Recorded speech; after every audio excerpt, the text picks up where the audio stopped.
प्रेम से बोलिए आनंद कंद भगवान की जय। गुरुर्ब्रह्मा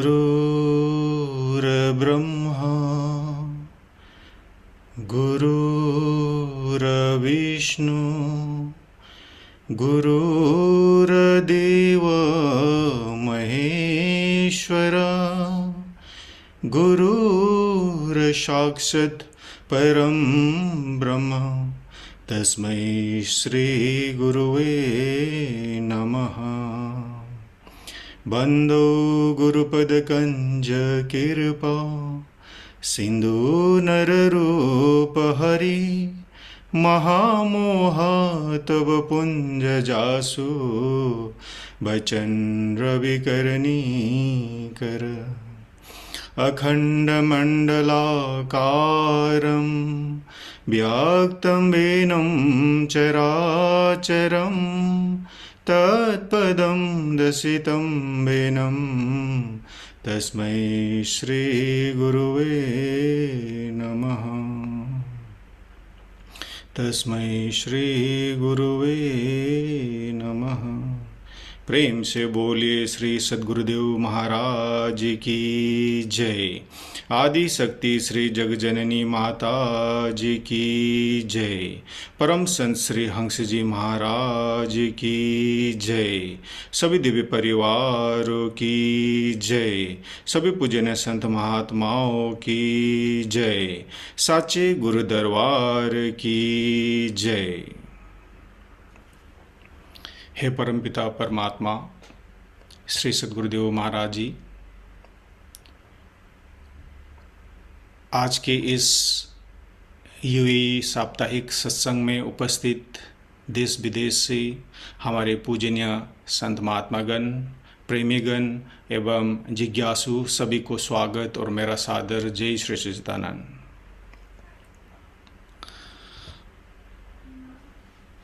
आप सभी जानते हैं 10 तारीख को हम लोग ने परम पूज्य माता अमृता जी का जन्मोत्सव मनाया। हम सभी भक्तों की तरफ से श्री माता जी को जन्मोत्सव का बहुत बहुत लाखों लाखों बधाई देना चाहते हैं। साथ ही हमारे जितने भी गुरु बहन दीदी हैं उन सब को भी हैप्पी रक्षाबंधन कहना चाहते हैं। बहुत बहुत शुभकामना सभी बहन और दीदियों को। हमारे जो जीवन है कभी खुशी और कभी गम, दुख सुख एक जो कॉइन का 2 साइड है। जैसे हम घर से निकलते हैं हमारे कदम कदम पर स्ट्रगल संघर्ष हमें करना पड़ता है।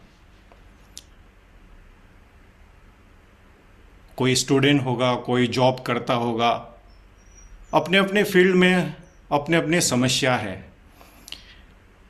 बहुत सारे लोग उस समस्या को, उस स्ट्रगल को झेल नहीं पाते हैं और वो डिप्रेशन में चले जाते हैं, मेंटल प्रॉब्लम से जूझते हैं।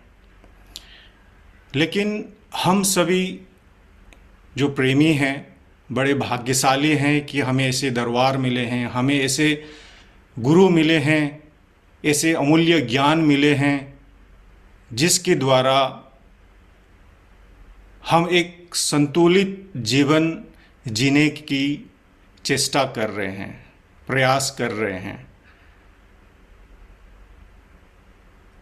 तो हमें हमेशा संत महात्माओं का, श्री गुरु महाराज जी का, दिव्य परिवार का मार्गदर्शन धारण करना चाहिए, अमल करने के लिए कोशिश करना चाहिए, तभी हमारे जीवन सफल हो सकते हैं। तो ज़्यादा विलम्ब न करते हुए आज के कार्यक्रम को शुरू करते हैं गुरु वंदना से। मैं आमंत्रित करता हूं हमारे लक्ष्मी गोरेशा बहन जो केनिया से जुड़े हुए हैं। प्रेम से बोलो श्री सद्गुरुदेव महाराज की जय। जगत जननी श्री माता जी की जय। गुरु चरण कमल बलिहारी रे, सद्गुरु चरण कमल बलिहारी रे। मेरे मन की दुविधा टारी रे, मेरे मन की दुविधा टारी रे। गुरु चरण कमल बलिहारी रे, सद्गुरु चरण कमल बलिहारी रे।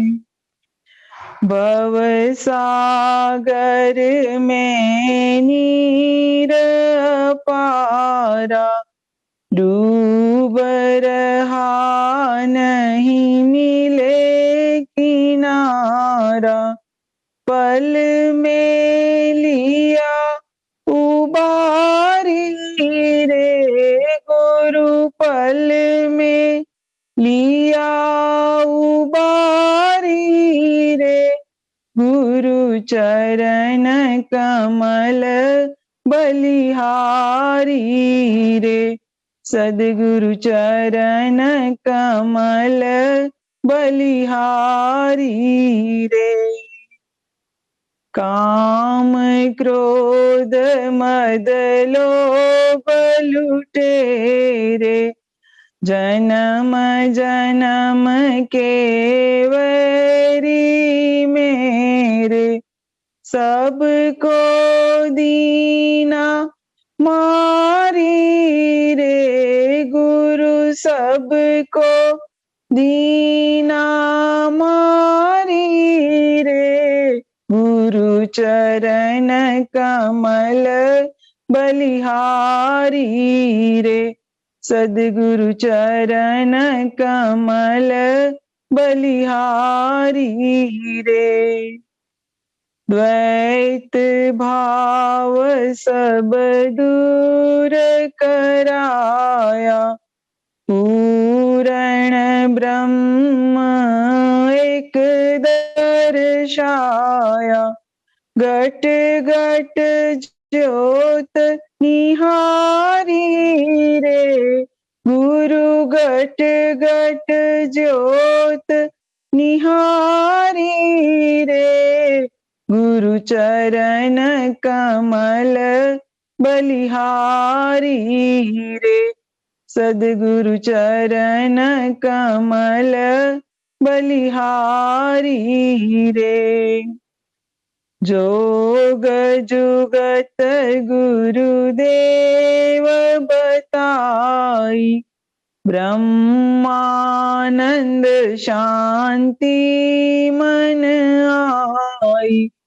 मानुष जन्म सुधारी रे, गुरु मानुष जन्म सुधारी रे। गुरु चरण कमल बलिहारी रे, सद्गुरु चरण कमल बलिहारी रे। मेरे मन की दुविधा टारी रे, गुरु चरण कमल बलिहारी रे। प्रेम से बोलिए श्री सद्गुरुदेव महाराज की जय। जगत जननी श्री माता जी की जय। प्रेम से बोलिए श्री सद्गुरुदेव महाराज की जय। हमारे गुरु बहन लक्ष्मी गोरेशा जी को बहुत बहुत आभार और धन्यवाद गुरु वंदना प्रस्तुति के लिए। चलिए अभी सत्संग होगा। सत्संग के लिए हम लोग चलते हैं करनाल इंडिया। हमारे पूजनीय महात्मा धरणीबाई जी को मैं अनुरोध करता हूं अपना सत्संग विचार हमारे सब रखने के लिए। बोली श्री सद्गुरुदेव महाराज की जय। श्री आनंद कंद भगवान की जय।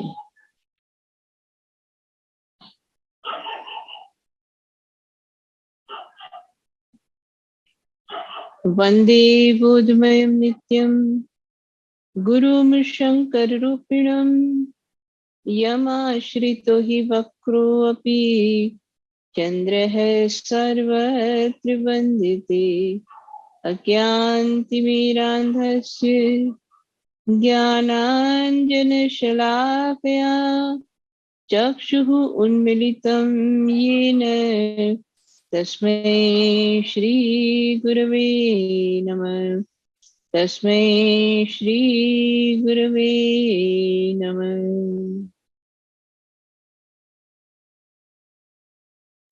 बोलिए श्री सद्गुरुदेव महाराज की जय। श्री आनंद कंद भगवान की जय।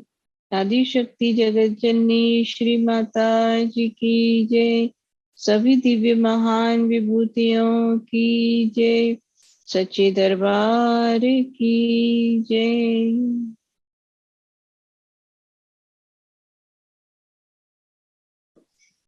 श्री गुरु महाराज जी के चरण सरोज की छत्र छाया में हम और आप सब भजन सत्संग से आनंद प्राप्त कर रहे हैं।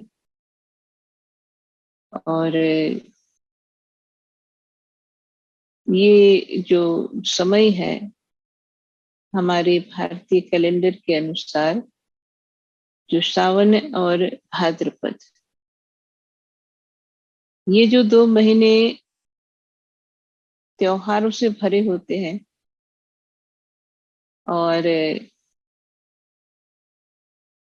जब हम स्कूल में पढ़ते थे तो यही 2 महीने हमको सबसे ज्यादा अच्छे लगते थे,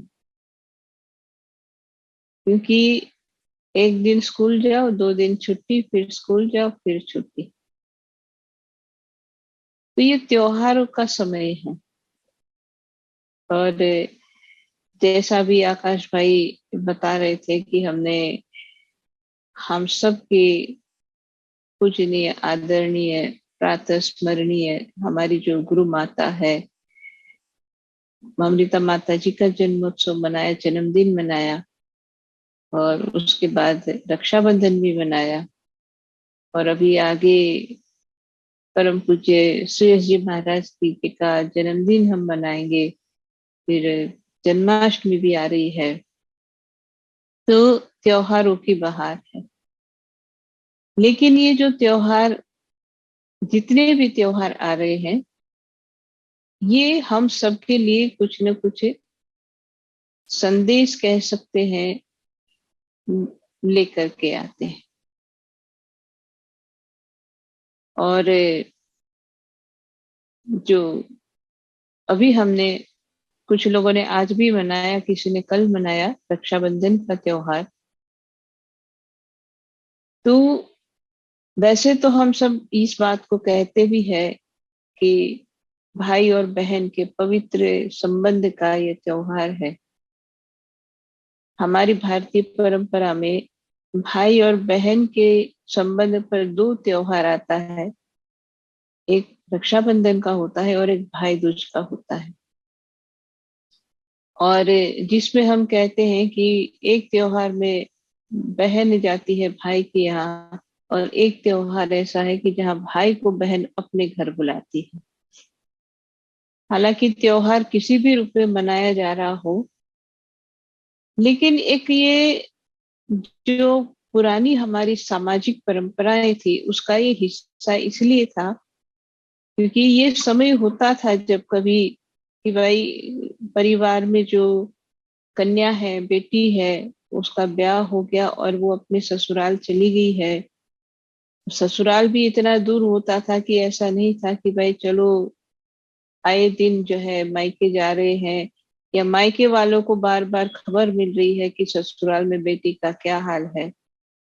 तो इसीलिए ये 2 त्योहार होते थे कि एक में ये होता था कि जब बेटी अपने मायके आ जाएगी, भाई के आएगी, पिता के पास आएगी, और मायके में आकर के वो थोड़े दिन अपना जो है और परिवार के साथ, जो मायका है उसके साथ समय बिताएगी। एक तरह से कह सकते हैं कि थोड़े दिन वो रिलैक्स मूड में रह सकती है। और जब भाई को बहन के यहाँ जाना है, इसका मतलब है कि भाई स्वयं जाएगा तो उसको अपने आप समझ में आएगा कि बहन मेरे जो आंखों का तारा है, या जो मेरे लिए बहुत कुछ है, वो अपने जब ससुराल में है तो उसके घर की परिवार की स्थिति क्या है, वो जब भाई बहन के यहाँ जाएगा तो वो उसको समझ पाएगा। तो मोटे तौर पर समझे तो बहुत सामाजिक भी ये त्योहार है। और अभी रक्षाबंधन थी तो आश्रम में, जैसा आप सब लोग जानते हो, कि दिन भर प्रेमियों का जो है सुबह से आना शुरू हो जा आते हैं। और बहुत सारे होते हैं कि पहले आश्रम में ही आएंगे, गुरु महाराज जी के चरणों में जो है रक्षा सूत्र रखेंगे, और भाई जी से रक्षा बंधन करवा के फिर हम अपने परिवार में, फैमिली में जहाँ जाना है जाएंगे। तो जब कल दिन भर इस तरह से प्रेमी लोग भी आ रहे थे, हम भी काफी उसी में जो है बिजी थे। तो बैठ करके जब प्रेमी आते थे तो कुछ न कुछ तो बात होती है, तो बात हो रही थी। तो अब सबको पता है कि रक्षाबंधन है तो रक्षा सूत्र यानी राखी ही बांधने की बात होती है। तो जब बैठे थे प्रेमी भाई कहने लगे भाई जी मेरे को भी बांध दो, क्योंकि बहुत सारे होते हैं ना कि भाई इनका नंबर आ गया ये। तो उन्होंने, वो जल्दी थी, तो कहते भाई जी मेरे को भी बांध दो। तो जब वो उस तरह से उन्होंने कहा तो मैं भी हंसी, वो बोलने के बाद उनको भी हंसी आई। मैंने कहा देख लो भाई, यही एक त्योहार है जिसमें लोग बंधने के लिए आते हैं। वैसे तो किसी को कोई बंधन पसंद नहीं होता है, किसी को किसी भी तरह का बंधन हो वो पसंद नहीं होता है। वो सोचता है कि मैं फ्री रहूं, मुझे कोई बंधन नहीं चाहिए। लेकिन यही एक ऐसा त्योहार होता है, खुद आकर के कहते हैं कि मुझे बांध दो। तो बंधन, एक ये जो रक्षा बंधन जो है, जो हमको एक बंधन की बात कहता है। तो बंधन जो होता है, वैसे तो जैसा हम सबको पता है, खुद से अपने लिए भी पता है कि हमको बंधन नहीं पसंद होता है। और हालांकि हमारी पुरानी परंपराओं में जो बंधन होते थे वो नियम के रूप में होते थे, मर्यादा के रूप में होते थे, कि उन मर्यादाओं का पालन करना, ये एक तरह का हमारा बंधन होता था। लेकिन कहते हैं कि वैसे देखा जाए तो जीवन में मनुष्य किसी न किसी बंधन में तो रहता है, चाहे वो कितना भी सोचे मैं फ्री रहूं, लेकिन कोई ना कोई बंधन में हमेशा वो रहता है। या तो जैसे समय के जो है समाज की जो मर्यादा है, नियम है, कानून है, उसका बंधन है कि भाई उसी अनुसार जीना पड़ेगा। कि भाई आपको अगर गाड़ी चल लेकर के निकलना है तो भाई लेफ्ट ड्राइव है तो लेफ्ट ही चलना पड़ेगा, वहां बंधन है। भाई रेड लाइट हुई तो रुकना ही पड़ेगा, वो भी बंधन है, कानून है, नियम है, उसका बंधन है, पालन करना पड़ता है। वैसे ही हमारे समाज के अपने बहुत सारे नियम है, समाज के बहुत सारे बंधन है। लेकिन बहुत बार क्या होता है कि मानव को ये सारे बंधन पसंद नहीं होते हैं। वो सोचते क्या ये भी पुरानी परंपराओं में ये नहीं करना, ऐसा नहीं करो, वो नहीं करो, हम इन सबको नहीं मानते। लेकिन जो ये कहते हैं कि हम इन सबको नहीं मानते हैं, तो वो समाज के बंधनों को नहीं मानते हैं, लेकिन अपने मन के बंधन में पड़ जाते हैं। क्योंकि वो सब इसलिए कर रहे हैं क्योंकि उनका मन उनको बांध रहा है कि भाई उनकी मत मानो, मेरी बात मानो। तो समाज के बंधन होते हैं, नियम होते हैं। वैसे ही एक मनुष्य के खुद के लिए भी तो होते हैं, कि हम अपने लिए भी सोचे। तो जैसा हम सत्संगों में अक्सर सुनते हैं कि कहीं किसी को माया का बंधन है, किसी को मोह का बंधन है, और जो है किसी को जो है किसी तरह का बंधन है जो जिसमें वो बंधा हुआ है। और ये सारे बंधन ऐसे हैं जो दिखते नहीं है, तो उसमें कोई ना कोई बंधा है अपनी अपनी तरह से।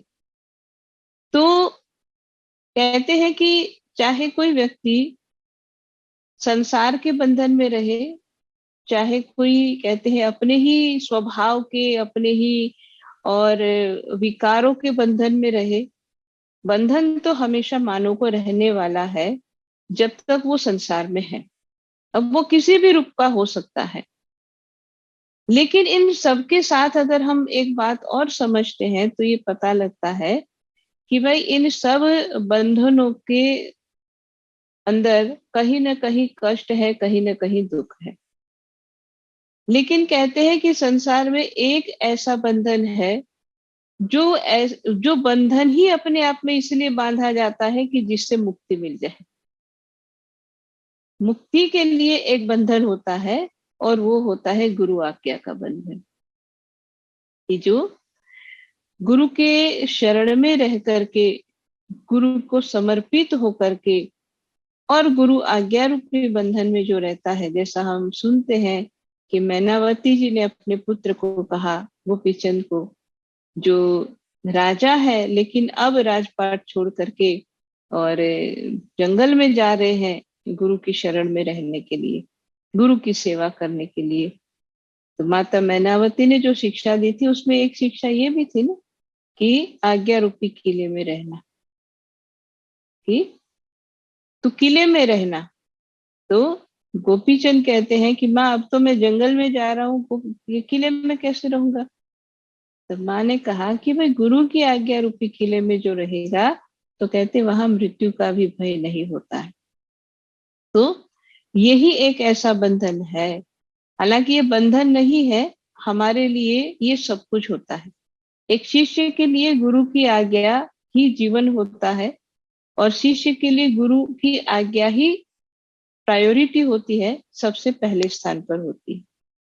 और जो इस बात को समझ लेता है तो कहते हैं कि उसको फिर समाज में किसी तरह का कोई बंधन परेशान नहीं करता है, क्योंकि गुरु की आज्ञा से ही मोह का बंधन खत्म होता है, गुरु की आज्ञा से ही माया भी खत्म होती है, गुरु की आज्ञा से ही हमारे अनेकों जन्मों के संस्कार खत्म होते हैं, और गुरु की आज्ञा ही हमारे भौतिक बंधनों को खत्म करके और हमको अध्यात्म में ऊंचाई पर उड़ने के लिए तैयार करते हैं।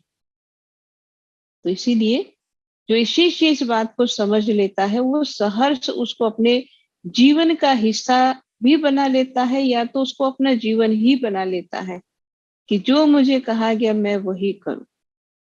और इसीलिए देखो, जब हम अपने इतिहास को पढ़ते हैं, अनेक ऐसी कथाएं देखने में आती है कि गुरु की आज्ञा में जो है शिष्य ने अपने प्राण को भी गवाने के लिए तैयार हो गए, प्राण भी जाएंगे उसकी भी उन्होंने चिंता नहीं की। तो चाहे फिर हम ये कहते हैं कि भाई ये उनकी कसौटी थी, गुरु महाराज उनको परखना चाहते थे, लेकिन चाहे वो परखने की बात हो चाहे किसी भी रूप में, लेकिन जब गुरु आज्ञा देते हैं किसी भी रूप में, जो हमको आज्ञा मिलती है, तो वो गुरु महाराज के माध्यम से मिली हुई हमारे लिए जो आज्ञा होती है वो हमारे आध्यात्मिक उन्नति के लिए होती है, हमारे प्रोग्रेस, जो स्पिरिचुअल प्रोग्रेस के लिए होती है। जैसे कि एक कहानी के साथ मैं इस बात को बताती हूँ कि जो हमने अक्सर सुनी है, पूरी कहानी हम नहीं सुनेंगे लेकिन मैं उसको शॉर्ट में बताऊं कि जो कहानी हमने राजा मोरध्वज के लिए सुनी है कि मोरध्वज राजा और उनका पुत्र है ताम्रध्वज, और जब भगवान कृष्ण और अर्जुन वहां उनके यहाँ जाते हैं, कथा हम सबने सुनी है, और जब ये कहा जाता है कि भाई आपके पुत्र का आधा अंग चाहिए, इसीलिए तो कहते हैं हमारे शेर को भोजन करवाना है। तो जैसा हम कथा में सुनते हैं कि फिर उसके बाद स्वयं राजा मोरध्वज और उनकी जो रानी थी, दोनों जो है और अपने पुत्र ताम्रध्वज के ऊपर आरा चलाते हैं और उसके जो है शरीर को काटते हैं, ऐसा हम कथा में सुनते हैं।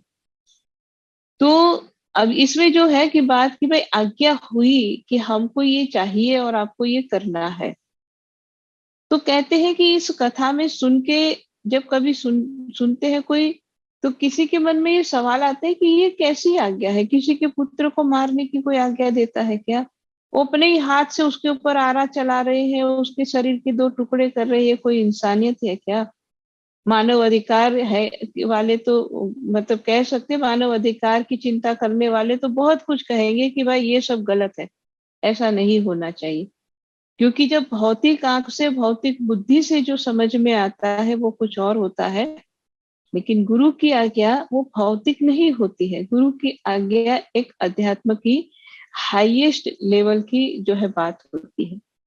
तो कहते हैं कि जब इसी कथा को हम स्पिरिचुअल वे से, स्पिरिचुअल एस्पेक्ट से समझते हैं, उस दृष्टिकोण से समझते हैं, तो बात पता लगती है कि इतने महान जो राजा थे और इतने जो है भक्ति भाव से पूर्ण है, और इतनी उनकी जो है ख्याति भी चारों तरफ फैली है, जिसके कारण तो भगवान अर्जुन को लेकर के उनके पास जाते हैं।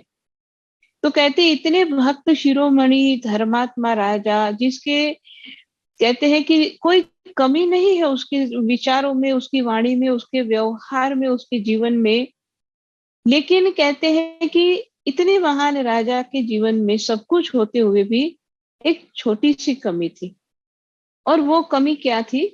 तो कहते कमी वो सिर्फ ये थी कि उनको अपना उनका जो पुत्र था ताम्रध्वज, उससे बहुत लगाव था। और ताम्रध्वज से सिर्फ लगाव नहीं, जिसको हम कह सकते मोह था। अब देखो, जैसा कि हम सुनते हैं कि भाई नाव में एक छोटा सा भी छिद्र होता है तो वो नाव को डुबाने वाला होता है। चाहे नाव चाहे कितनी भी अच्छी हो, कितनी भी बाकी सारे हिस्से बहुत मजबूत है, कोई कमी नहीं है, लेकिन एक छेद ही इनफ होता है उस नाव में पानी भराने के लिए और उस नाव को डुबाने के लिए।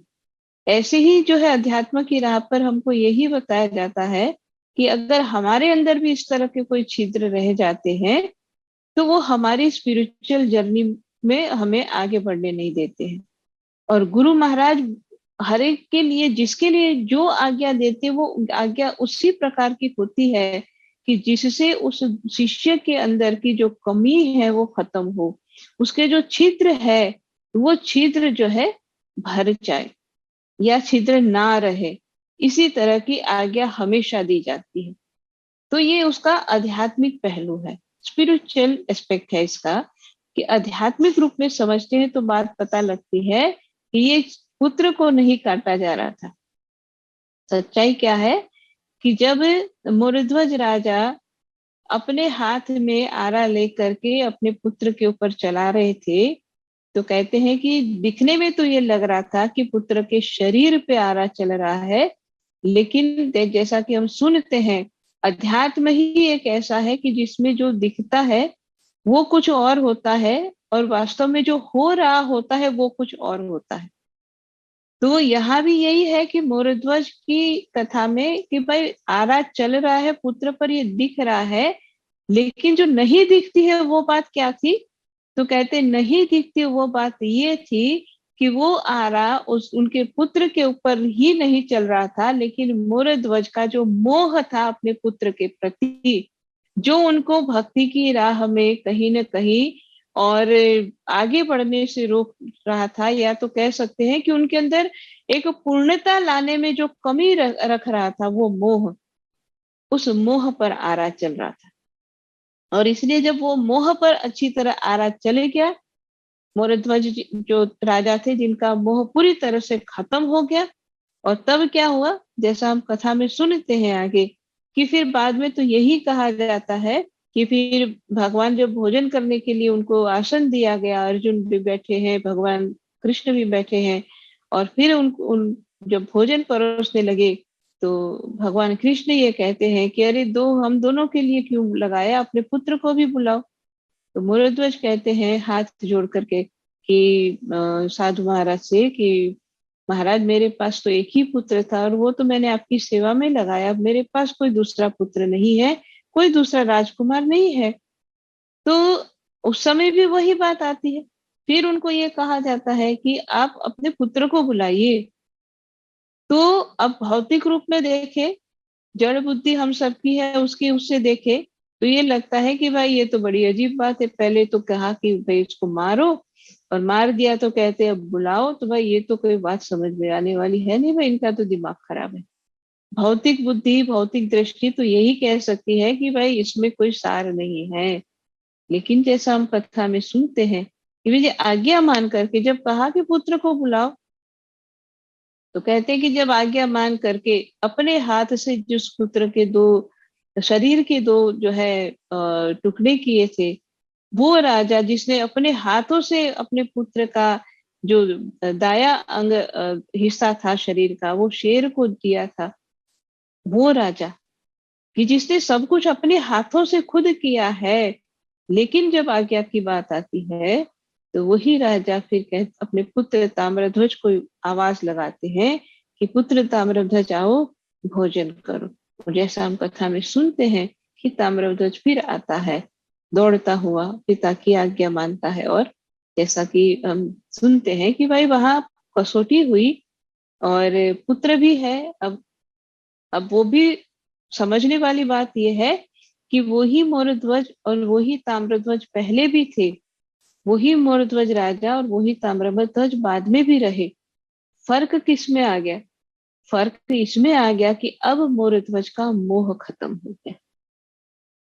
अब जो एक छोटी सी कमी थी कि जिसके कारण वो अपने जो अध्यात्म की पूर्णता की तरफ आगे नहीं बढ़ पा रहे थे, या उनको जो सेचुरेशन पॉइंट जहां तक जाना था वहां नहीं जा पा रहे थे, वो बात खत्म हो गई, वो कमी पूरी हो गई। अब मोह नहीं रहा। तो अब यहाँ भी बात तो यही है जो हम समझ रहे थे कि वह आज्ञा का बंधन तो था, लेकिन उस बंधन ने मोह का बंधन खत्म कर दिया। तो इसीलिए गुरु की आज्ञा, जिसके लिए जिस प्रकार की जो भी आज्ञा है, हालांकि कुछ आज्ञा सबके लिए कॉमन होती है, कुछ आज्ञा किसी के लिए विशेष होती है, विशेष रूप में दी गई होती है। कॉमन आज्ञा तो सबके लिए है, वो तो सबको माननी है। और जिसके लिए कुछ विशेष आज्ञा मिली है वो तो बहुत ही विशेष है, क्योंकि उसको विशेष रूप में बताया गया है, उसको तो जरूर उसी रूप में उसको पालन करना होता है। क्योंकि हमारे आगे पीछे के कितने जन्मों का क्या हिसाब है, क्या संस्कार है, और वो सारी बातें हम नहीं जानते, लेकिन गुरु महाराज जानते हैं। और इसीलिए ये बात कही जाती है कि गुरु की आज्ञा वही और गुरु की आज्ञा जाए। कहे कबीरता दास को तीन लोक भय नाय। इसीलिए हालांकि बात तो हम कर रहे थे रक्षाबंधन के बारे में, लेकिन हो जाता है कभी कभी बात करते करते हम अध्यात्म की तरफ मुड़ जाते हैं। तो हम अध्यात्म में जब मुड़ते हैं तो हमें गुरु या गुरु महाराज की आज्ञा या गुरु का ज्ञान, गुरु का संदेश ही तो हमारा अध्यात्म है। और इसीलिए जो जब हम पर्व तो मना रहे हैं, और पर्व जब मनाते हैं तो कहते हैं साथ ही साथ जब हम उसके थोड़े बहुत स्पिरिचुअल साइड को भी समझ लेते हैं तो वो हमारे लिए वास्तव में वो पर्व बहुत लाभदायक हो जाता है। तो यही हम कहेंगे। हालांकि आज सुबह तो कुछ 8 बजे तक शायद रक्षाबंधन की तिथि थी, मुहूर्त था, और फिर अब तो बाद में तो अभी वो समाप्त हो गया है। लेकिन फिर भी हम इस बात को आज भी जो है अच्छी तरह से याद करके कर सकते हैं कि भाई जब भी हम रक्षाबंधन का त्योहार मनाएं तो हम बहुत ही खुशी के साथ और गुरु महाराज जी के चरणों में हम अपने रक्षा सूत्र को रखते हैं। जिसको मौका मिलता है साक्षात में गुरु महाराज जी के दर्शन करते हो तो गुरु महाराज को अपने हाथों से रक्षा सूत्र देते हैं। चाहे जिस रूप में भी कर रहे हैं, चाहे अपने घर में कर रहे हैं, चाहे हम दूर है चाहे पास है, दर्शन का मौका मिल रहा है चाहे नहीं मिल रहा है, लेकिन जैसा हम जानते हैं गुरु महाराज तो हमेशा हमारे साथ है। इसलिए जब भी हम रक्षाबंधन का त्योहार मनाए और रक्षा सूत्र गुरु महाराज को अर्पण कर रहे हैं तो साथ ही साथ हम अपने लिए भी एक जो है बात मन के लिए, खुद के लिए एक बात जरूर ये करे कि भाई आज से मैंने भी जो गुरु आज्ञा पालन में जो भी कहीं कोई कमी रखी थी उसको हम पूरा करें, चाहे किसी भी रूप में हो। जैसे हम पहले भी सत्संग में इस बात को सुन चुके हैं कि गुरु महाराज जी की हम सबके लिए एक कॉमन आज्ञा होती है, भजन करना है, सत्संग में जाना है नियम से, और सेवा जो मिल रही है उसको करना है। तो यही बातें होती है जो हमें और पार लगाती है। तो इसलिए हम रक्षाबंधन में हमेशा इस बात को याद रखें। रक्षाबंधन पर तो जरूर याद रखें, बाकी तो ये हमेशा याद रखने वाली बात है। और क्योंकि समय पर जब महान पुरुष इस संसार में आते हैं तो कहते हैं कि समय पर महापुरुष के चरण सरोज की छत्र छाया मिलना अपने आप में बहुत बड़ी बात होती है। और वैसे भी जैसा हम सुनते हैं तुलसीदास जी भी ये बात लिखते हैं और संतों ने भी कही है कि भाई निर्गुण के लिए तो निर्गुण की साधना, निर्गुण का ध्यान ये तो किसी भी युग में और हर युग में हर जो है समय ये किया जा सकता है, लेकिन सगुण की पहचान और सगुण की सेवा वो हर युग में नहीं मिलती है। वैसे भी जो समय के महापुरुष होते हैं, कहते हैं उनकी पहचान भी हर हर एक को जल्दी से नहीं हो पाती है, क्योंकि जब महापुरुष संसार में आते हैं तो उनका अवतार लेने का कारण यही होता है कि वो अपने जीवन से हम सबको सिखाते हैं। देखो, कभी भी किसी भी महापुरुष ने, अभी जो है शिवरात्रि जो है सावन का महीना में सबने जो है भगवान शंकर की पूजा आराधना की। अभी थोड़े दिनों में 19 तारीख को अष्टमी आएगी, सब भगवान कृष्ण को याद करेंगे।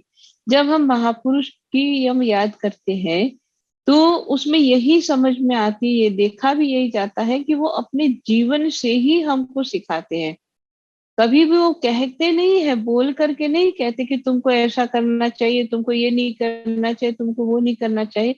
महापुरुष की विशेषता यही होती है, वो कहते नहीं है, वो करके दिखाते हैं। और इसीलिए कहते हैं कि महापुरुष की पहचान उनके कर्मों से ही हमेशा होती है। हालांकि उनका ज्ञान है, उनकी वाणी है, उनका आभा मंडल है, ये सब कुछ तो है, लेकिन जिसके लिए वो संसार में हम सबके सामने आए हैं वो यही है कि उनके कर्म जो हमारे लिए एक मार्ग है, पथदर्शन है, ये भी हम कह सकते हैं। और इसी श्रृंखला, इसी जो है महापुरुष के अवतार की जो पूरी और एक श्रेणी होती है, और जिसमें हम कहते हैं कि समय समय पर महापुरुष आते, गुरु महाराज जी को तो हम सब उसी रूप में जानते हैं। और जब कोई भी जो है दिव्य विभूति संसार में आते हैं तो कहते हैं उनके साथ और भी जो है महान आत्माएं हमेशा आती हैं। और वैसे भी कहते हैं कि जो महान आत्माएं होती है वो योगियों के घर में ही अवतार लेते हैं। और इसलिए इस प्रकार गुरु महाराज जी जैसे अवतार लेकर के आए हम सबके बीच में, और उनका जीवन ही, क्योंकि गुरु महाराज जी अपने जीवन से, अपने कर्मों से ही हम सबको प्रेरणा देते हैं कि चाहे किसी भी तरह का जो है मुश्किल समय हो, चाहे कोई आपके फेवर में ना भी हो, लेकिन फिर भी चलते चलो, चलते चलो, तो फिर सब आपके साथ है। और महाराज जी, गुरु महाराज जी ने अपने जीवन से ये हम सबको सिखाया है। और इसी तरह से, और क्योंकि जब गुरु महाराज जी हमारे इतने सुप्रीम है, और जब कहते उनके पुत्र के रूप में जो संसार में आए हैं हम सबके बीच में, तो वो कहते वो तो फिर हम सबके लिए और भी पूजनीय है। और जहां तक बात सुयस जी महाराज जी की हम करते हैं, तो सुयस जी महाराज जी की तो जो है महिमा ही ऐसी है कि सब उनका नाम लेते, उनको याद करते ही कहते अपने आप में अपने मन के अंदर एक अनोखी शांति का अनुभव होता है। उनके जो है हल्की सी जो मुस्कान लिया हुआ जो चेहरा है, वो चेहरा ही जब आंखों के सामने आता है तो ऐसा लगता है कि पूरे शरीर के अंदर कितनी ही जो है हमको एनर्जी मिल रही है, पूरे शरीर में हमको रोमांच हो जाता है। तो जिनके कहते हैं कि एक छोटी सी, जैसे हम ग्रंथों में पढ़ते हैं ना कि भगवान ने एक अपनी भ्रिकुटी विलास से इतना सब कुछ कर दिया, तो उनको बहुत ज्यादा कर्म मतलब मेहनत नहीं करनी पड़ी कि भ्रुकुटी विलास मतलब अपने भावों को सिर्फ हिलाया, उतने में कहते पूरी सृष्टि का निर्माण हो गया, इतना सरल था उनके लिए। तो वैसे ही जैसे सूर्य जी को जब हम याद करते हैं तो उनको बहुत कुछ कहने बोलने की कभी जरूरत ही नहीं है, क्योंकि उनकी हल्की सी मुस्कान ही सारे काम कर देती है। और वो मुस्कान सब कुछ कर देती है, इसी से पता लगता है कि भाई ये जो भ्रुकुटी विलास वाला ही श्रेणी की ये बात हो रही है। तो हम सबके जो परम पूजनीय है, और जिनकी याद ही आते ही मतलब आगे जबान ही काम नहीं करती है कि अब उनके लिए हम क्या बोले और क्या कहें। तो ऐसे हम सबके परम पूजनीय श्री जी महाराज जी का पावन जन्मोत्सव भी हम मनाएंगे। 15 तारीख को पंडवाला में, दिल्ली में जो है जन्मोत्सव हर साल की तरह मनाया जाएगा। और गुरु महाराज जी के चरणों की दया से बहुत लोगों को मौका मिलेगा कि भाई जाकर के जन्मोत्सव का ही जो प्रोग्राम है उसका भी आनंद मिलेगा, और 75th इंडिपेंडेंट डे है तो उसका भी जो है सबको, वहां पर ध्वजारोहण होता है, उसका भी जो है सबको आनंद मिलेगा। तो श्री जी महाराज जी की महिमा तो ज्यादा कहना चाहे तब भी नहीं कह पाएंगे, क्योंकि उनका प्रभाव ही ऐसा है कि वो बिना कहे ही समझाने वाले हैं।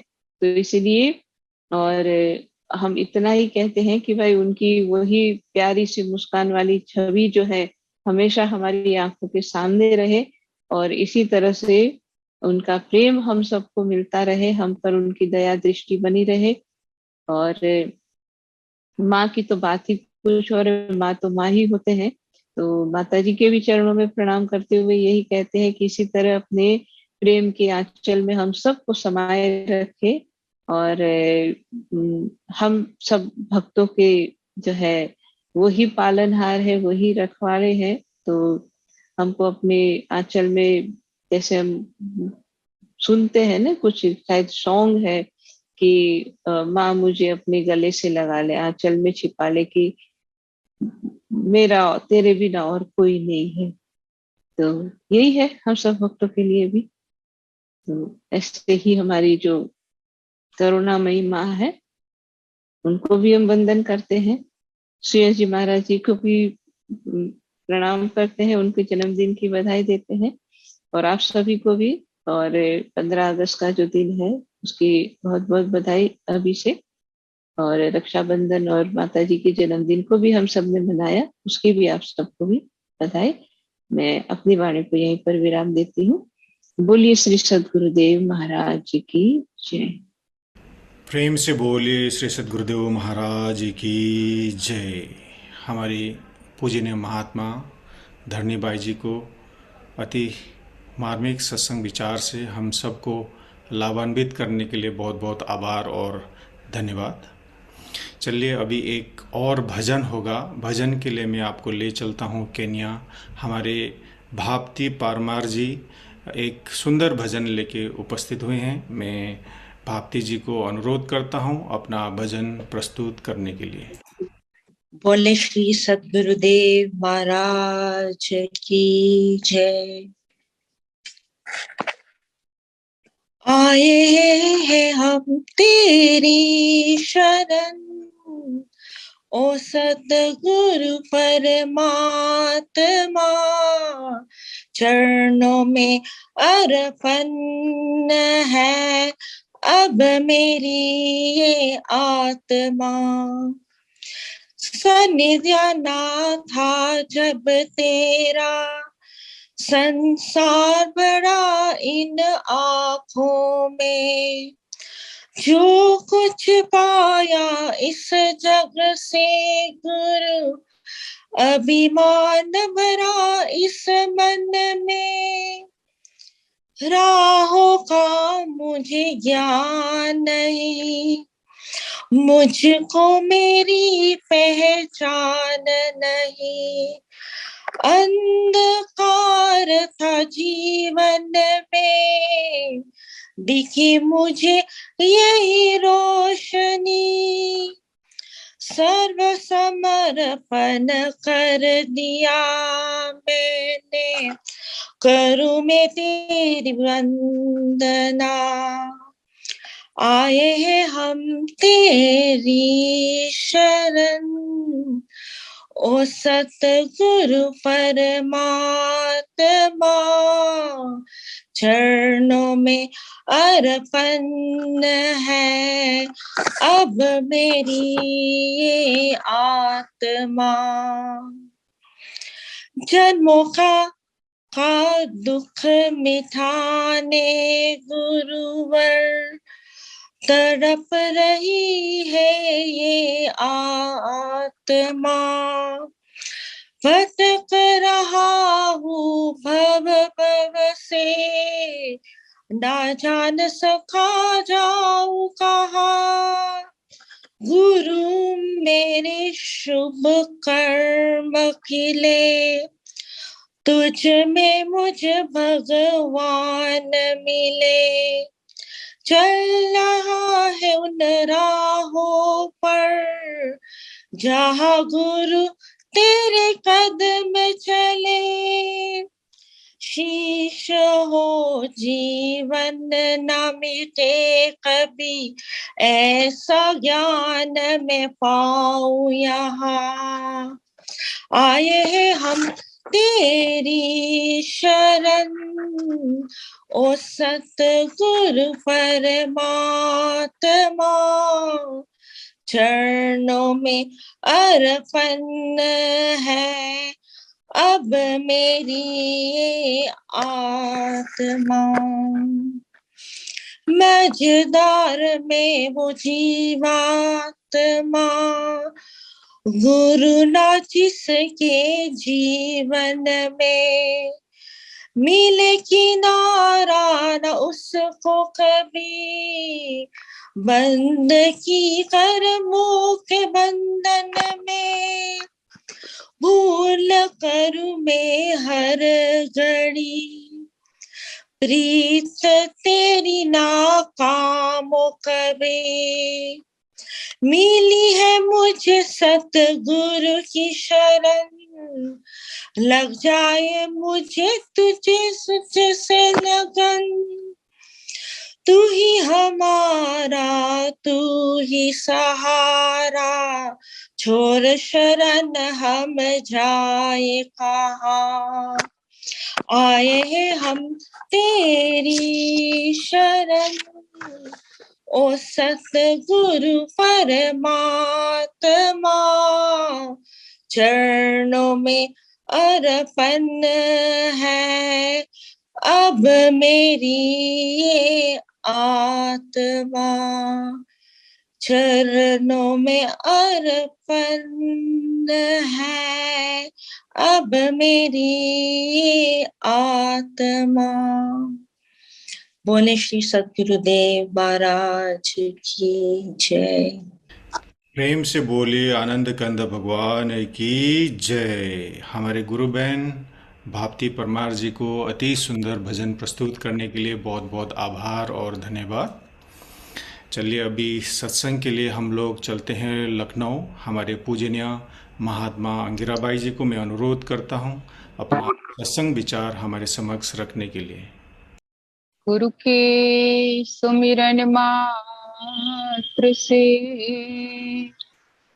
नासत विघ्न अनंत, ताते सर्व आरंभ में ध्यावत है सब संत।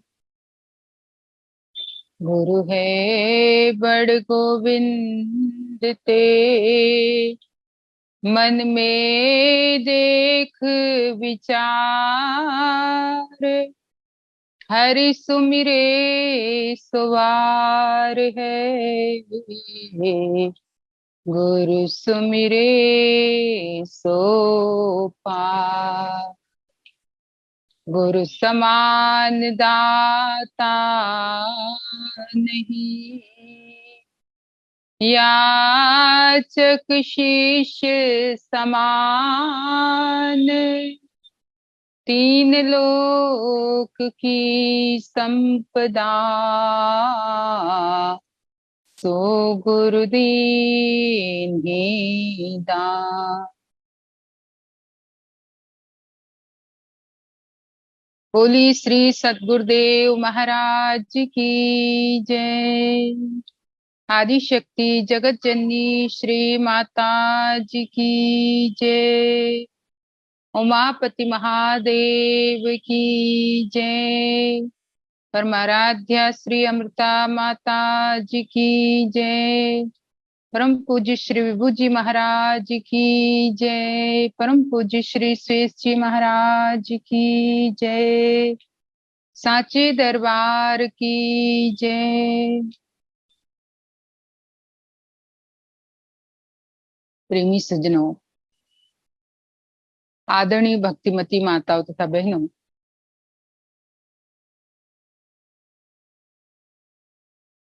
काफी देर से हम सभी लोग आदरणीय बाई जी के द्वारा उनके सत्संग प्रवचन को श्रवण कर रहे थे और अभी अभी चरणों में ही हमेशा लगाए रखना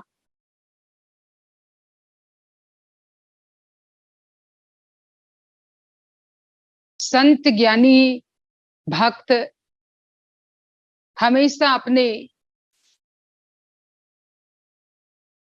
इष्ट के चरणों में एक ही प्रार्थना रखते हैं कि हमें और कुछ नहीं चाहिए, बस आपकी शरण ही हमारे जीवन का मूल उद्देश्य हो, क्योंकि इन्हीं चरणों में सच्चा सुख सच्चा आनंद मिल रहा है।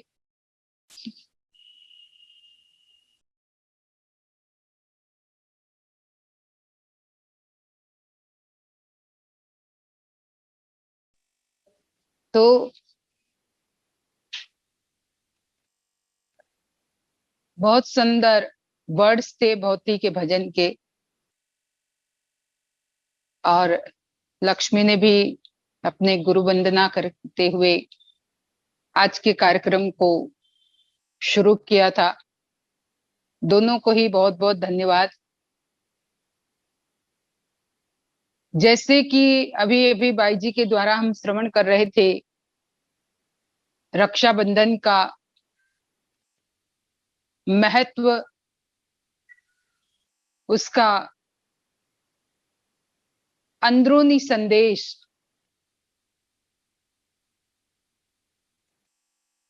एक तरफ रक्षा ही एक तरफ बंधन है। वैसे देखा जाए तो दोनों ही अपने आप में अपोजिट मालूम होते हैं,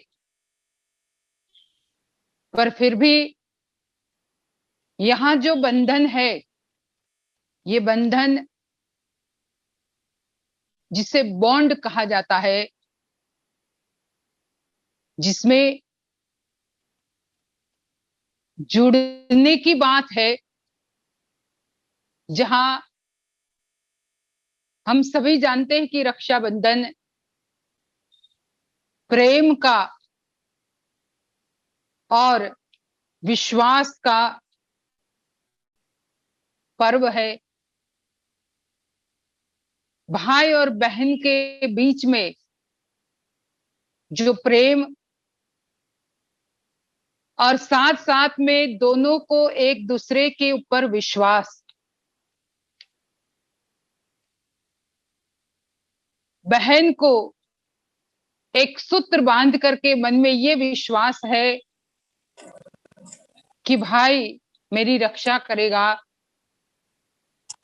और भाई भी अपने बहन के उस सूत्र को अपनी कलाई में बंधवाने से उस कलाई पर बहन के प्रेम का, बहन के आशीर्वाद की उस राखी, उस सूत्र पर पूर्ण भरोसा, पूर्ण विश्वास करते हुए कि ये सूत्र जब तक मेरे हाथ में है, मेरा बाल भी बांका नहीं होगा। तो यहां दोनों को एक दूसरे के प्रति, एक दूसरे की एक्टिविटी के प्रति विश्वास, और ये तभी संभव होता है जब दोनों को आपसी प्रेम हो, क्योंकि प्रेम ही विश्वास को प्रकट करता है। जहां प्रेम है वहीं पे विश्वास आ सकता है। तो हमारे ज्ञानी लोग कहते हैं कि ये पर्व प्रेम और विश्वास का पर्व है। अब ये तो रही संसार के रिश्ते, संसार के संबंधों के बीच में प्रेम और विश्वास, पर असल प्रेम और विश्वास जो एक शिष्य का अपने गुरु के प्रति, क्योंकि यही प्रेम हमारा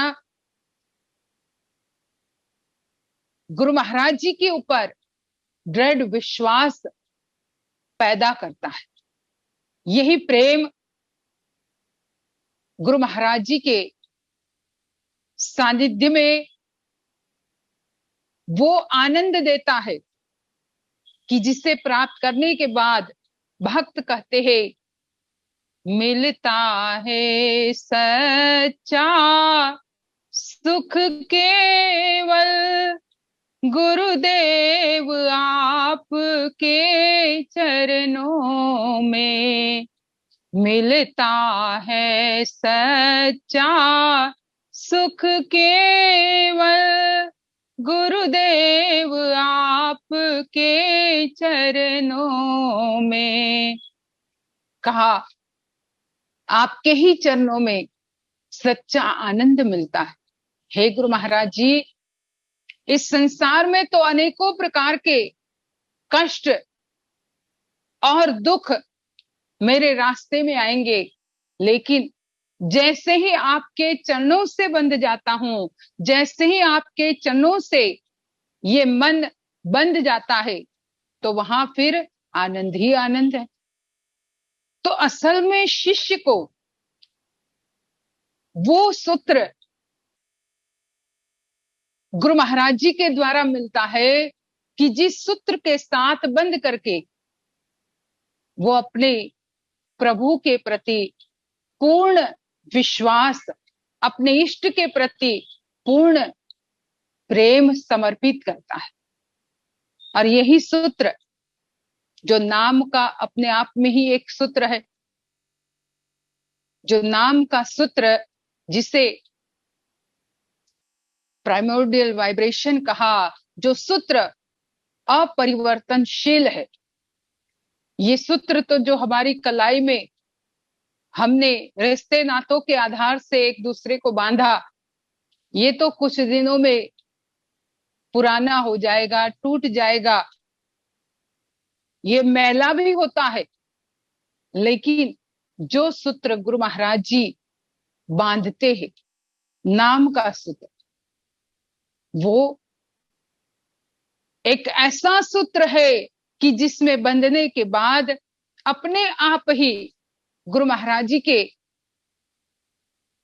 प्रेम और उनके प्रति हमारा विश्वास दृढ़ होता चला जाता है। तो रक्षाबंधन, वैसे तो रक्षक केवल इष्ट ही होते, रक्षक केवल सद्गुरु ही होते। हम दुनिया के लोगों के ऊपर, एक दूसरे के ऊपर भरोसा करते हैं, भाई राखी बांध ली, वो हमें प्रोटेक्ट करेगा, वो हमारी रक्षा करेगा। चाहे बहन भाई को राखी बांध करके ये मन में सोचे कि रक्षा करेगा, चाहे और भी अनेकों, हर रिश्ते में आजकल तो कोई भी किसी को भी राखी बांधता है तो मन में यही रहता है कि भाई ये रक्षा करेंगे। लेकिन रक्षक तो, असल रक्षक तो केवल गुरु महाराज जी है, जो हर पल हर क्षण हमारी एक ऐसी गुप्त शक्ति के द्वारा निरंतर रक्षा करते हैं। लेकिन उनकी उस रक्षा को वही भक्त महसूस करता है जो उस सूत्र से बंधा हुआ है, जो गुरु महाराज जी ने बांधा है हमारे प्राणों के अंदर, हमारे श्वासों के साथ जिस नाम के सूत्र को उन्होंने बांध दिया है। अगर उस सूत्र को हमने पहन रखा है तो हर पल, जैसे कई बार हम सुनते हैं कि माता कुंती ने अभिमन्यु को युद्ध में जाने से पहले राखी बांधी, और ये माना जाता है कि जब तक उसके कलाई में, उसके हाथ में वो राखी, उसके हाथ से उसे पता नहीं चला, और तब जाकर के उसकी वहां मृत्यु होती है। तो जब तक सूत्र था तब तक अनेकों शत्रु सामने होने के बावजूद भी, वो अकेला था, अनेकों शत्रु सामने होने के बावजूद भी उसको कुछ नहीं हुआ।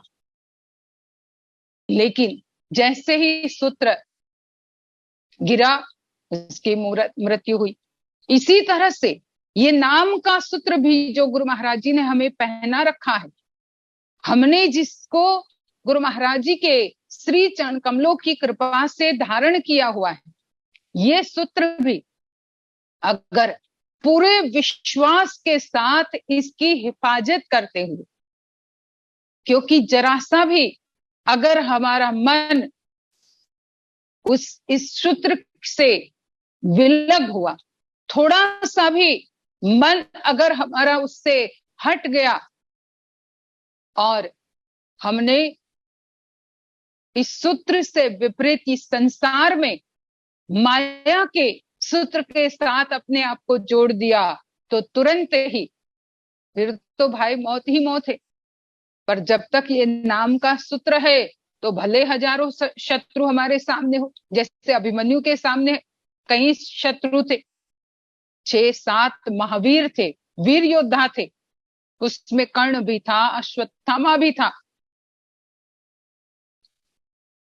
उसमें दुर्योधन भी था, तो उसमें द्रोणाचार्य जी भी थे, कई योद्धा थे, कृपाचार्य जी थे, दुशासन था, ऐसे वीर योद्धा, और वो अकेला बालक, उस समय उसकी आयु कहते कि वो युवान था, उस समय 16, 17, 20 के अंदर की आयु थी, पर ऐसे वीर योद्धाओं के सामने लड़ता रहा जब तक सूत्र था, तो कुछ नहीं कर पाए। इसी तरह से संसार में भी हमारे भी तो अनेकों शत्रु है। अनेकों शत्रु का मतलब ये कोई बाह्य जगत के शत्रु नहीं, हमारे ही अंदर जो हम खुद ही उसकी मावजत करते हैं, बड़े अच्छे से कामनाओं को, क्रोध को, अपने लोभ को, उसे और पानी देते रहते हैं, उसका सिंचन करते रहते हैं, इस संसार के भोगों और सुखों को अनुभव करने के लिए। तो ज्ञानी लोग कहते हैं कि अगर उस नाम के सूत्र से हम बंधे रहे, नाम का सूत्र हमने अपने हृदय में पूरी तरह से बांध करके उसको धारण करके रखा है, तो ये शत्रु हमारा कुछ नहीं बिगाड़ पाएगा, भले कितना ही उसको उछल कूद करता रहे, लेकिन हमारा कुछ नहीं बिगाड़ पाएगा। तो हमें ये रक्षाबंधन सिखाता है कि नाम के सूत्र को अपने हृदय की कलाई पर हमेशा बांध करके रखना है, हमेशा वो नाम के सूत्र की तरफ हमारा ध्यान जाना चाहिए कि यही सूत्र हमारा रक्षक है, और यही सूत्र बांधने वाला जो इष्ट होते हैं, यही सूत्र को बांधने वाले सद्गुरु होते हैं, वही मेरे असल रक्षक है। इन्होंने इस सूत्र को बांध करके मुझे एक ऐसे रक्षा कवच के बीच में रख दिया है कि दुनिया की कोई भी ऐसी नेगेटिव फोर्सेस नहीं है जो इस पर अटैक कर पाए। तो हमें ऐसे पर्व पर अपने गुरु महाराज जी के विश्वास को, गुरु महाराज जी के प्रेम को और ज्यादा हासिल करने का संकल्प लेना चाहिए। और बाकी जैसे बताया गया कि अभी अभी जन्मदिन भी था हमारे प्यारे श्री परम आराध्या श्री अमृता माता जी का 10 तारीख को, और सभी आश्रमों में बड़े धूमधाम से उसे मनाया गया। यहाँ भी हमने सुबह श्री माता जी के जन्मोत्सव के निमित्त एक तिरंगा यात्रा भी निकाली थी, क्योंकि 75वां जो ये आजादी का अमृत महोत्सव चल रहा है, जिसमें भारतवासी पूरे भारत देश में हर जगह उस तिरंगे से अपने आप को जोड़ना चाहता है, और उस तिरंगे को प्रदान करने वाले, क्योंकि हमारे जो वीर योद्धा जो शहीद हो गए, उन्हीं के कारण क्योंकि उन्होंने अपनी जान कुर्बान कर दी इस देश को आजाद करने के लिए। हम तो अभी आजादी के का जश्न मना रहे हैं, लेकिन इस आजादी को पाने के लिए उन लोगों ने जो अपना खून बहाया है, उन लोगों ने जो कष्ट सहे हैं, चाहे वो श्री भगत सिंह जी हो, चाहे चंद्रशेखर आजाद जी हो, या चाहे रानी लक्ष्मीबाई जी हो, ऐसे अनेकों वीर क्रांतिकारी जिन्होंने अपना खून बहा बहा करके हमें आजादी दी। और ये 75वां साल चल रहा है आजादी का, आएगा, और इसे अमृत महोत्सव के रूप में पूरा भारत देश मना रहा है। जिस तिरंगे को, जिसका रंग ही है केसरिया, सबसे प्रथम ऊपर तो केसरिया ही है, जो त्याग तपस्या का प्रतीक माना जाता है, अपने आप में त्याग तपस्या का प्रतीक है केसरिया रंग। और हमें भी इस तिरंगे के उस रंग को, क्योंकि तीनों रंग, केसरिया सफेद और हरा, सफेद जो शांति का प्रतीक है, हरा जो हरियाली का प्रतीक है, तीनों को ही तो हमें अपने जीवन में धारण करना है। और तीनों को धारण करने के साथ साथ उसके बीच का, जो बीच में अशोक चक्र बना हुआ है, उसका भी अपने आप में इतना गहरा महत्व है कि एक ही बीच में बिंदु, उस बिंदु से अनेकों रेखा निकली, और उस रेखा के बाद उस सारी रेखाओं को जोड़ने वाला एक बड़ा सा सर्कल बन गया कि भाई ये हमारा देश है, जहां मूल बिंदु रूप में हम सब एक ही है, भले अनेकों रेखा, क्योंकि इस देश में जितनी भाषा है उतनी भाषा और किसी देश में नहीं होगी। इतनी भाषाएं हैं, इतने, हर स्टेट का अपना अलग कल्चर, अपनी अलग बोली, अपने अलग खान पान, अलग पहनावा, सब कुछ अलग, पर सब कुछ अलग, ये अलग अलग रेखा होने के बावजूद भी अंत में ये सारे मिले हुए हैं, जो बड़ा ऊपर का सर्कल, कि इतने अलगतावाद होने के बाद भी अलगतावाद में भी एकता। यही तो इस भारत देश की खूबी है। और इसलिए ऐसा बीच में अशोक चक्र बना दिया कि वो हमें सिखाता है कि अलगता में एकता ये तब संभव है जब मूल उस बीच वाले बिंदु से जो जुड़ा हुआ रहता है, जुड़ा हुआ है, तभी तो वो रेखा वहां जाकर के फिर सर्कल के रूप में फिर मिल जाती है।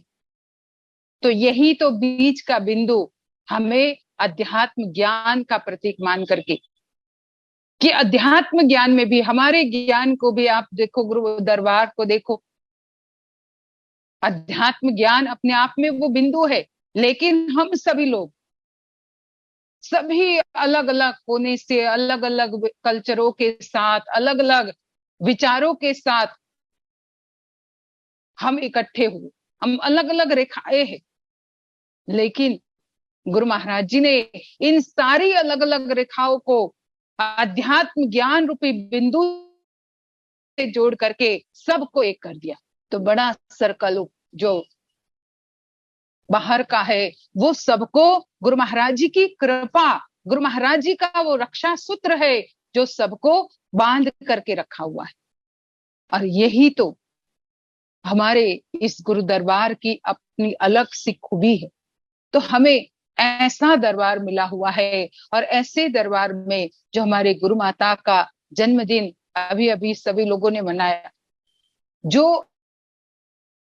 अपने आप में ही शक्ति के प्रतीक है।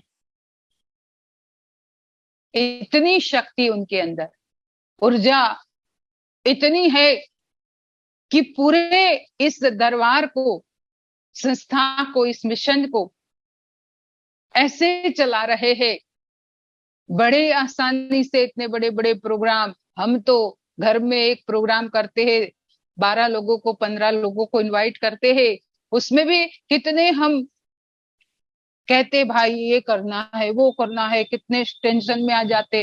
कई लोगों को हम कहते सत्संग रखो, कहते भाई जी बहुत काम हो जाता है, बड़ा टेंशन हो जाता है, थक जाते। लेकिन हमारे गुरु माता को देखो, इतने बड़े बड़े प्रोग्राम और सब कुछ खुद ही देखते हैं, सारी चीजें हर प्रोग्राम की खुद देखते हुए, सारा कार्य खुद करते हुए ऐसे बड़े बड़े प्रोग्राम करवा रहे हैं।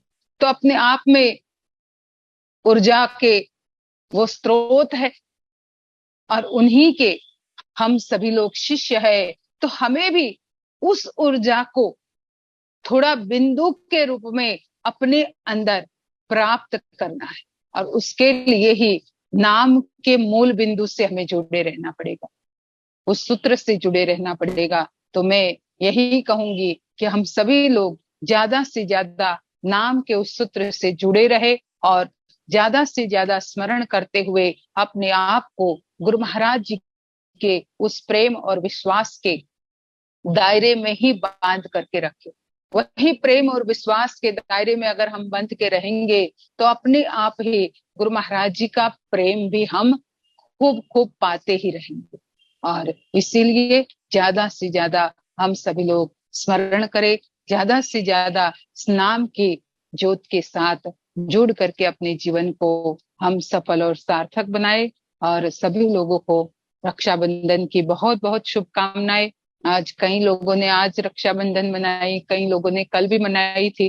तो ये रक्षाबंधन की सभी भाइयों को खूब, भाइयों बहनों को, सभी लोगों को बहुत बहुत शुभकामना। और आने वाले हमारे प्यारे श्री सुरेश जी महाराज के जन्मदिन की भी अभी से सभी लोगों को बहुत बहुत बधाई। और इतना कहते हुए मैं अपने विचारों को यहीं पे विराम देती हूँ। फिर से सभी लोगों को बहुत बहुत धन्यवाद। बोलिए श्री सद्गुरुदेव महाराज जी की जय। आदि शक्ति जगत जननी श्री माता जी की जय। प्रेम से बोलिए श्री सद्गुरुदेव महाराज जी की जय। परम पूज्य श्री अमृता माता जी की जय। परम पूज्य श्री विभू जी महाराज जी की जय। परम पूज्य श्री सुरेश जी महाराज जी की जय। हमारे पूजनीय महात्मा अंगिरा बाई जी को अति प्रेरणादायक सत्संग विचार हमारे समक्ष रखने के लिए बहुत बहुत आभार और धन्यवाद। वैसे हमारे पूजनीय महात्मा धरनी बाई जी को भी बहुत बहुत धन्यवाद, समय निकाल के हमें सत्संग विचार से लाभान्वित किया। हमारे लक्ष्मी बहन और भाप्ति बहन को भी अति सुंदर भजन प्रस्तुति के लिए बहुत बहुत धन्यवाद। और देश विदेश से इस कार्यक्रम में जुड़ने के लिए सभी महानुभावों को भी बहुत बहुत हृदय से धन्यवाद देना चाहते हैं। और फिर से आप सभी को रक्षाबंधन की बहुत बहुत शुभकामनाएं। जो हमारे इस जूम में दिख रहे हैं और फेसबुक लाइव में भी दिख रहे हैं और जो यूट्यूब में भी बाद में दिखेंगे, उन सभी को भी बहुत बहुत शुभकामनाएं। तो आज के सत्संग कार्यक्रम को हम लोग यहीं पर समाप्त करते हैं एक छोटी सी प्रार्थना से। बाई जी को मैं अनुरोध करता हूँ प्रार्थना के लिए। त्वमेव माता च पिता त्वमेव, त्वमेव बन्धुश्च सखा त्वमेव, त्वमेव विद्या द्रविणं त्वमेव, त्वमेव सर्वं मम देव देव, त्वमेव सर्वं मम देव देव, त्वमेव सर्वं गुरुदेव देव। भक्तिदान मोहि दीजिए गुरुदेवन के देव, और नहीं कुछ चाहिए निश दिन चरणन से। बार बार वर मांगहूँ हर्ष देहु श्रीरम, पद सरोज अन पाइनी भक्ति सदा सतसंग। आज भी आपका आश्रा प्रभु, कल भी आपकी आश, घड़ी घड़ी माशरा शरण पड़ा है दास। हे मेरे गुरुदेव, आप सर्व समर्थ हो, आप सब कुछ कर सकते हो, हम आपकी शरणागत है। आप हमारी लाज रखें प्रभु, हमारी रक्षा करें। बोली श्री सतगुरुदेव महाराज की जय। आदि शक्ति जगत जननी श्री माता जी की जय। परमाराध्य श्री अमृता माता जी की जय। परम पूज्य श्री विभू जी महाराज की जय। परम पूज्य श्री श्वेत जी महाराज की जय। सभी महान दिव्य विभूतियों की जय। सांचे दरबार की जय। सत्य सनातन धर्म की जय। सभी लोग थोड़ी देर नाम का स्मरण करें।